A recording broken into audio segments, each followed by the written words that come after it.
You mentioned estrogen dominance. Mhm.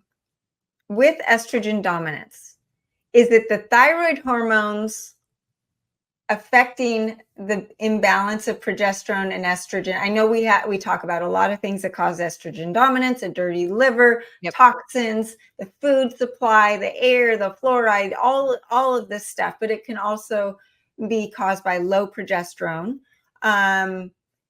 Are the thyroid hormones affecting the estrogen progesterone balance, or is the estrogen dominance affect? It's like, again, what came first, the chicken or the egg? Yeah.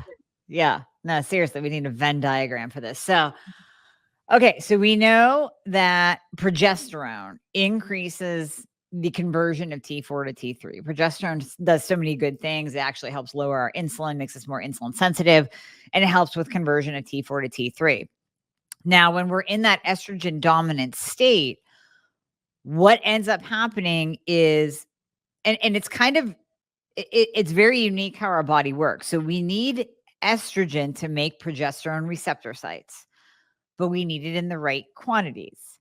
So when we have too much estrogen, it naturally suppresses our progesterone. So let's take a classic polycystic ovarian syndrome girl. And I don't know if your daughter has that or not, that's causing the E dominance. But if we look at polycystic ovarian syndrome, the classic presentation, no matter what the age, is low progesterone, estrogen dominance, androgen, possible dominance, sometimes maybe not. Usually insulin resistance tied to that. Why is insulin resistance tied to PCOS? Well, you have this androgen dominant state that can cause insulin resistance, but you also have that low progesterone state that can cause insulin resistance.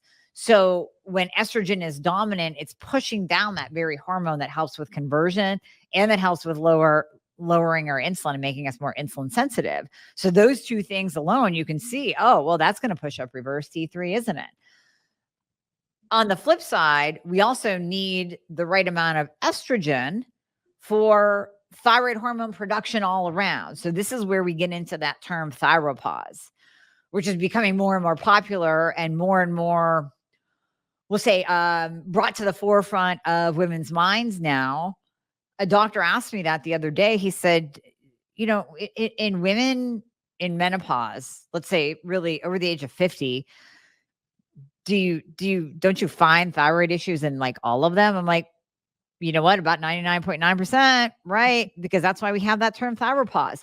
When estrogen starts to decline, really when all of our hormones start to decline, the thyroid gland doesn't have any help, doesn't have any support. It's like their entire support system just left. And yeah, thyroid gland just says, yeah, I really can't produce the right amount of T4 and T3 anymore. I can't convert this T4 to T3 anymore. The body is dying because it has no hormones. The thyroid gland just doesn't know what to do. And this is really a prime time for Hashimoto's to present itself, because we know any major hormonal shift can turn on that Hashimoto's switch. So yeah, I would say if you're over the age of 50, you probably have a thyroid problem. There's a 99.999% chance that you have a thyroid problem, and you're going to say, well, my doctor told me I was normal. Well, that's why we're here. I mean, that's why Sara and I are doing this, because you can't go by what your doctor says. You can't go by normal. You have to get all the testing done that we just talked about. But yeah, I mean, in that low estrogen state, now thyroid issues can occur. So it's all just, you see how it's just tied together. It's crazy.